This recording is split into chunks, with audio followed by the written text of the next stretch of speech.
The truth was discovered. I was exonerated and set free.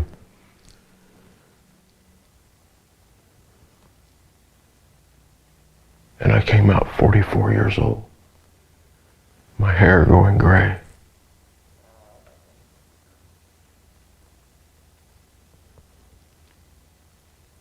A wreck of a human being, no hope, no future.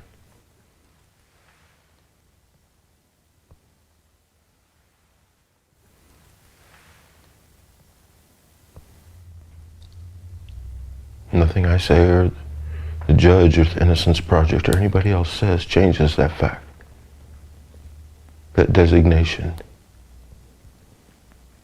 that state of mind, convict. I had to grow up in prison. I grew up with that mentality. I came out with that mentality. Always on point. Don't trust anybody.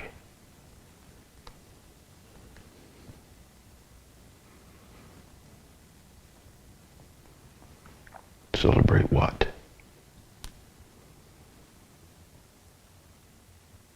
There was no cause for celebration when I was released. I was still angry and frustrated.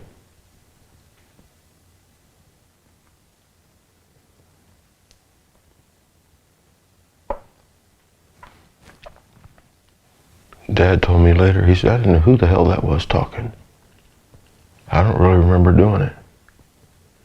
He said that we walked in the door and that I didn't hesitate. I walked right in the middle of this group of people who were there to celebrate and said, get the fuck out. That's all.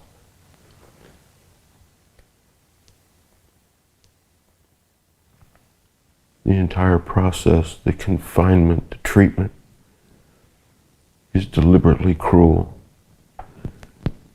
So that when they finally arrive at your door and say, let's go, you go willingly just so you can end that fucking nightmare. God damn it.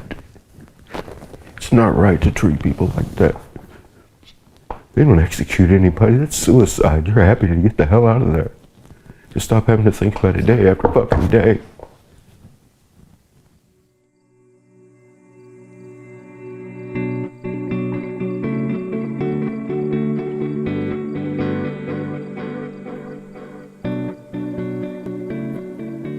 We learned that in school here in America.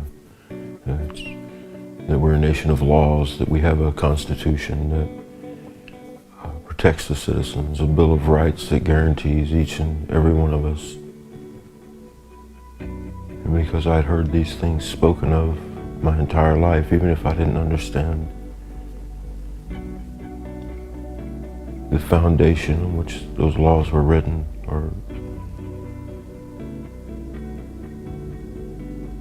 how they were applied in the courtroom, I had faith in that is who we are as a people. And I really did believe that I was going to be okay.